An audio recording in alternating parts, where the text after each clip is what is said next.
bless the Lord at all times. His praise always on my lips. In the Lord, my soul will make its boast. The humble will hear and be glad. Glorify the Lord with me. Together, let us praise his name. I sought the Lord, and he answered me. From all my terrors he set me free. Look towards him and be radiant. Let your faces not be abashed.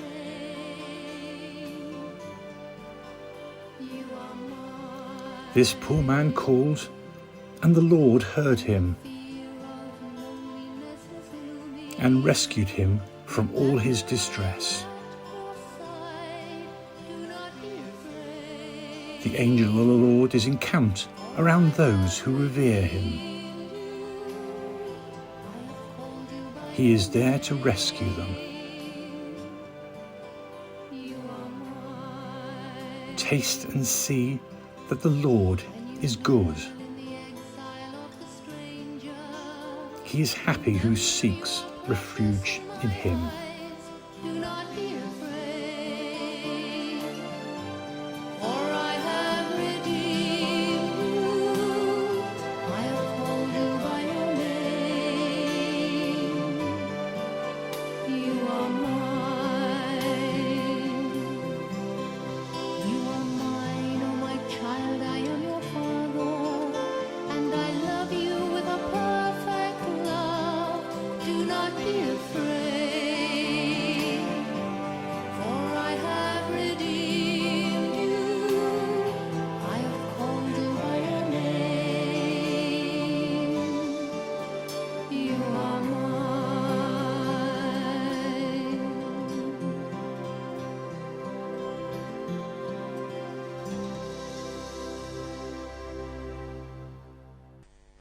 Hello, Monsignor Daniel McHugh.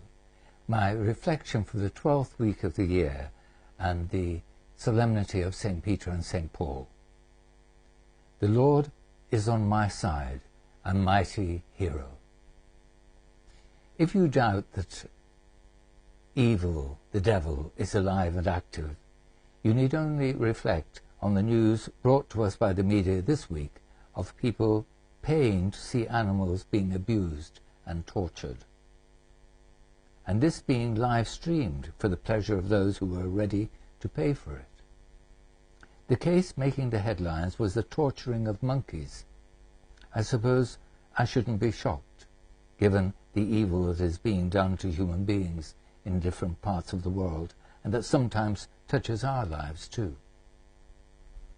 The image that came to my mind to show God standing with us in times of suffering and evil is the famous Epstein bronze sculpture of St. Michael's victory over the devil, displayed on the southeast wall of the new Coventry Cathedral. It speaks to our belief that Christ is victorious over evil, and that he didn't reject the cup of his own suffering because ultimately he trusted in his Father's will for him. Ferlita, in his reflection for the 12th Sunday in his book Paths of Life, tells the story of Jean Donovan, a lay missioner murdered in El Salvador in 1980, along with 3 missionary sisters. In one of her last letters she wrote, "The Peace Corps left today and my heart sunk low. The danger is extreme, and they were right to leave. Now I must assess my own position because I am not up for suicide. Several times I have decided to leave. I almost could, except for the children, the poor bruised victims of adult lunacy. Who would care for them? Whose heart would be so staunch as to favour the reasonable thing in a sea of tears and helplessness. Not mine, dear friend, not mine. Ferlita reflects, the reasonable thing would have been to leave. She opted to stay. Was she afraid? How could she not have been? But that fear was balanced by her faith in God, by her confidence rooted in the love of Christ, that in heeding the cry of the poor, she was answering God's call. Ferlita goes on to point out the words of Jesus in the Gospel for the 12th Sunday. Do not be afraid of those who kill the body but cannot kill the soul. Can you not buy 2 sparrows for a penny, and yet not one falls to the ground without your Father knowing? Why, every hair on your head has been counted. So there is no need to be afraid. You are worth more than hundreds of sparrows. These are deeply reassuring words, Ferlita writes, and yet they clearly imply that in God's providence one might indeed have to suffer and die for the sake of the kingdom.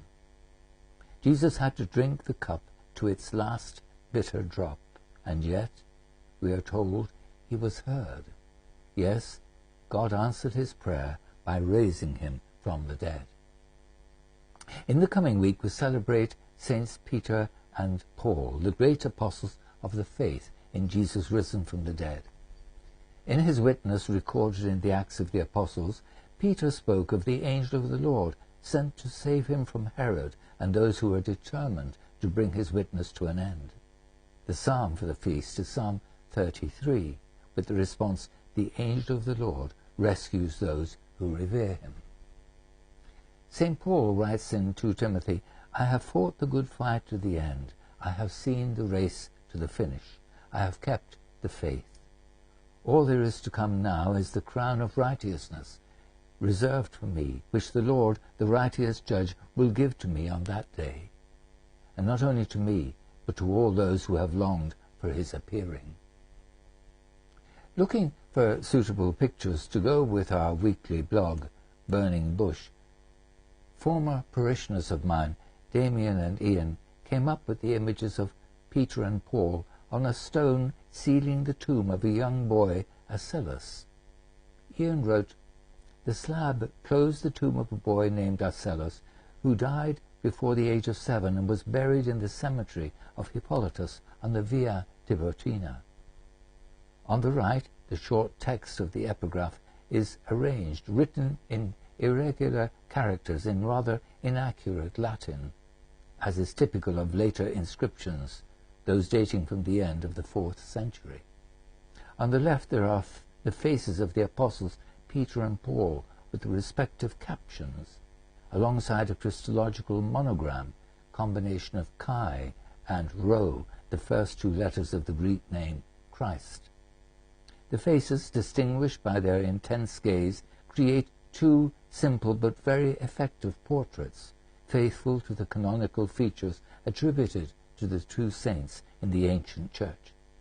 Ideally, it was the intention of whoever prepared the tomb that the little Arcellus should be entrusted in the hereafter to the 2 revered patrons of the Roman Church.